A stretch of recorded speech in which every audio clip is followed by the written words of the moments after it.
وہ حاصل کر کے ہی رہتا ہے، چاہے اس کے لیے اسے کسی بھی حد سے کیوں نہ گزرنا پڑے۔ اسے نہ تو کسی کا خوف تھا اور نہ ہی وہ کسی کے باپ سے ڈرتا تھا۔ زہرا اس وقت اپنے کمرے میں لیٹی تھی اور ہمیشہ کی طرح اپنے ماضی کے بارے میں سوچ رہی تھی۔ وہ تقریباً 12 سال کی تھی جب اس کے بابا کا انتقال ہو گیا تھا۔ اپنے باپ کی موت کے بعد وہ مکمل طور پر تنہا ہو گئی، کیونکہ وہ اپنے بابا جان کے ساتھ بہت اٹیچ تھی۔ ان کی موت کے بعد اسے تنہائی اپنی سب سے بہترین ساتھی معلوم ہوئی، اس لیے اس نے تنہا رہنا شروع کر دیا۔ دوسری طرف اسے اپنے کزنز بالکل پسند نہیں تھے، وہ اس کا مذاق اڑاتے تھے اور اکثر کزنز تو اس کی خوبصورتی کی وجہ سے اسے جلتی بھی تھیں۔ وہ اسے ایک ہی تانا دیتی تھیں جسے وہ ٹوٹ جاتی تھی۔ وہ اسے کہتی تھی کہ باپ کے مرنے کے بعد اب تم ہمارے ٹکڑوں پر پل رہی ہو، تم ہماری ملازمہ ہو، اور تمہاری ماں بھی اسی وجہ سے کچن میں کام کرتی ہے، سب لوگوں کے لیے کھانا بناتی ہے، کیونکہ جانتی ہیں اگر اس نے کھانا نہیں بنایا تو ہم لوگ اسے گھر سے نکال دیں گے۔ وہ روتی ہوئی اپنی ماں کے پاس آتی۔ جب وہ ان سے یہ سوال کرتی تو وہ اسے اپنے سینے سے لگا لیتی اور اسے سمجھاتے ہوئے کہتی کہ ایسا کچھ بھی نہیں، وہ صرف اور صرف تم سے مذاق کرتے ہیں۔ مگر یہ ساری باتیں اس کے ذہن میں بیٹھتی چلی گئیں۔ جہاں تک ارمغان خانزادہ کا سوال تھا، وہ انسان اسے بالکل اچھا نہیں لگتا تھا، کیونکہ وہ اس پر حد سے زیادہ روب جماتا۔ بچپن سے ہی وہ پڑھائی میں اچھی نہیں تھی اور کچھ باپ کی موت نے اس کے ذہن پر اثر ڈالا تھا۔ وہ ہر کلاس میں بمشکل پاس ہوتی تھی اور اس کے نمبر سب سے کم ہوتے تھے، جس کی وجہ سے اس کی تائی جان بھی اس کا مذاق بناتی تھی۔ مگر اسے تو اب جیسے ان چیزوں سے کوئی فرق نہیں پڑتا تھا۔ وہ تو اسکول چھوڑنا چاہتی تھی، مگر دادا جان کی ضد کی وجہ سے خاموش ہو گئی تھی۔ ارمغان بلا شبہ غصے کا تیز تھا، مگر وہ دل کا برا نہیں تھا۔ وہ اس سے بے تحاشا محبت کرتا اور اسے بتانا چاہتا تھا، مگر وہ ہر بار ہی کوئی نہ کوئی غلطی کر دیتی تھی، جس کی وجہ سے وہ اسے ڈانٹ دیتا تھا۔ بعد میں وہ شرمندہ ہوتا، لیکن پھر اس سب کا کوئی فائدہ نہیں تھا۔ جیسے جیسے وقت گزرتا جا رہا تھا، ویسے ویسے دونوں کے درمیان بے رخی کی دیوار بڑھتی جا رہی تھی۔ وہ اس انسان سے بہت زیادہ خوفزدہ رہنے لگی تھی۔ اس رات کمرے میں آنے کے بعد اس نے فاروق خانزادہ کو کال ملائی تو دوسری طرف سے اسے اس کی خوفزدہ آواز سنائی دی۔ آج کے بعد مجھے کال نہ کرنا، میں تم سے بات نہیں کر سکتا، تمہارے کزن نے۔ اس سے پہلے کہ وہ مزید کچھ کہتا، ارمغان نے اس کے ہاتھ سے فون چھین لیا۔ اس نے خوفزدہ نظروں سے اپنے سامنے کھڑے اس ظالم انسان کو دیکھا۔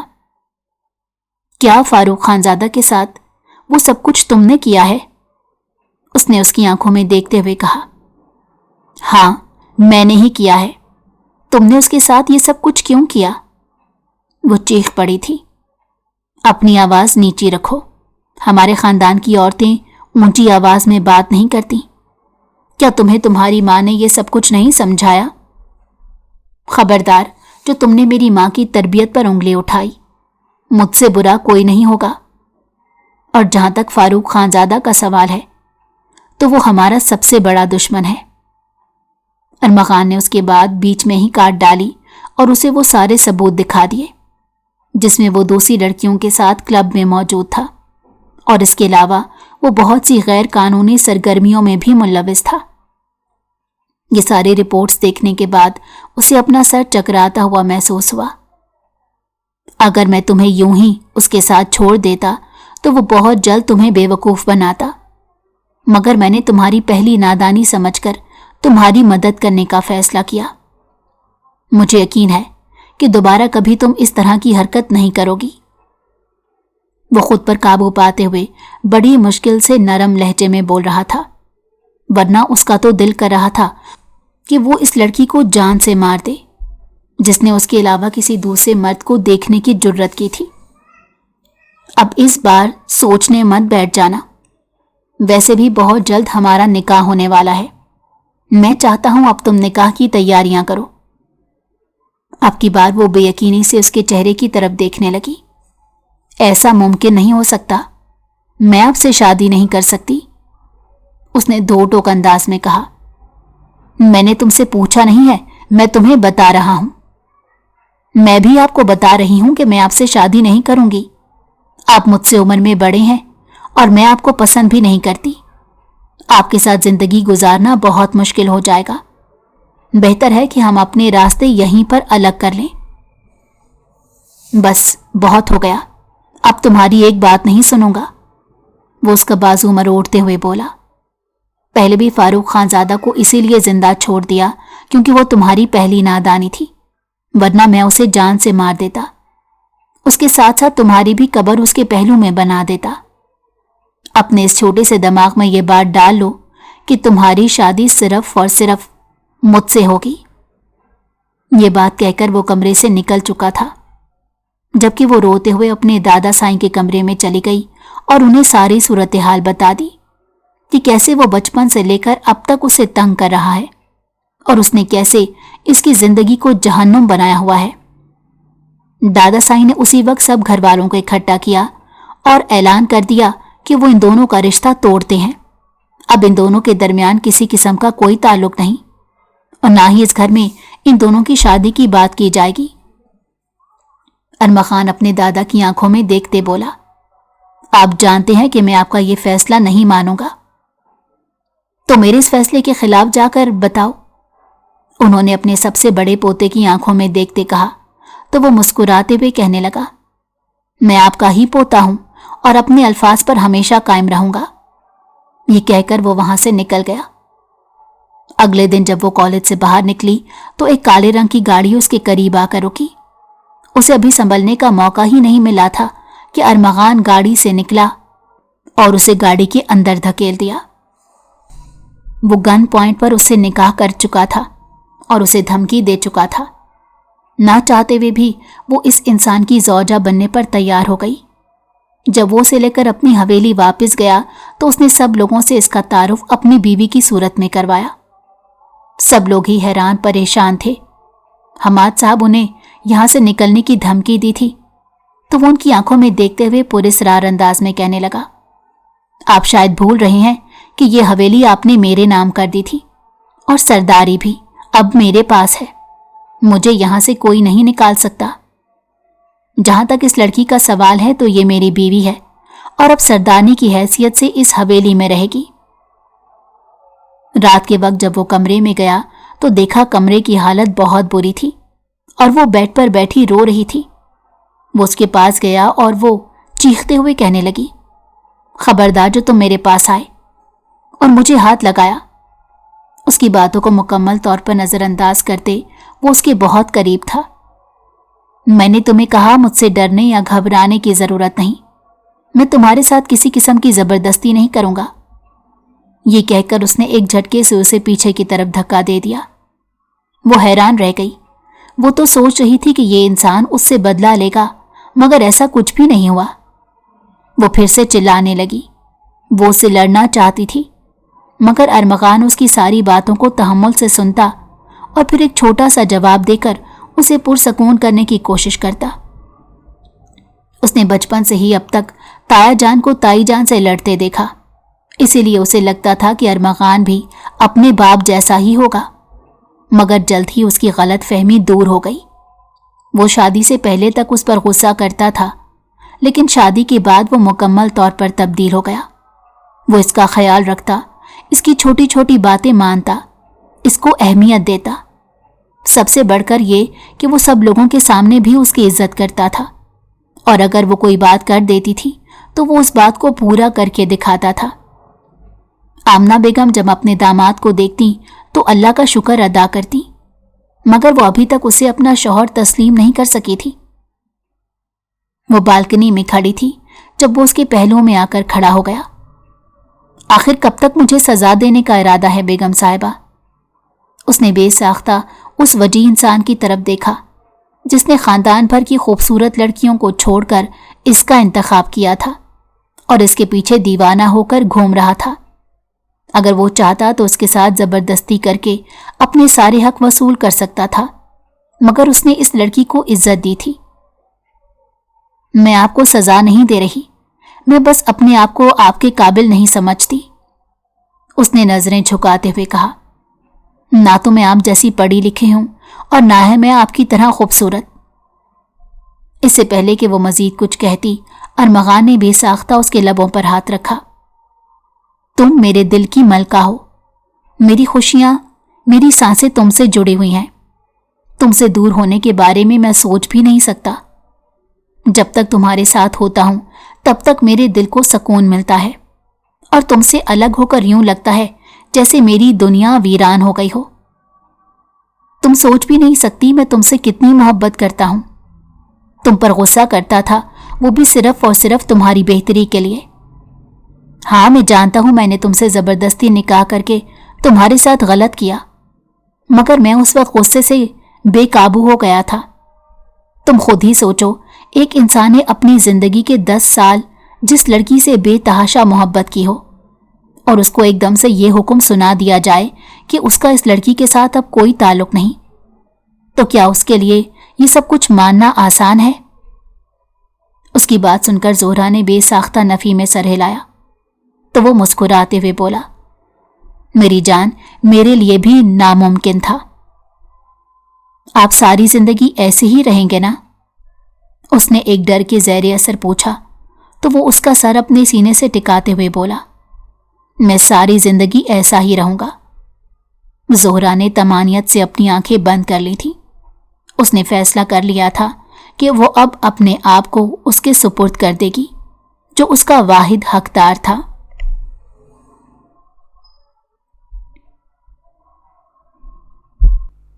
اگر آپ کو ہماری کہانی پسند آئی ہو تو ہمارے چینل کو لائک کریں اور سبسکرائب کر دیں۔ بیل نوٹیفیکیشن کو بھی آن کر دیں تاکہ ہماری آنے والی ہر مزیدار کہانی آپ کو وقت پر ملتی رہے۔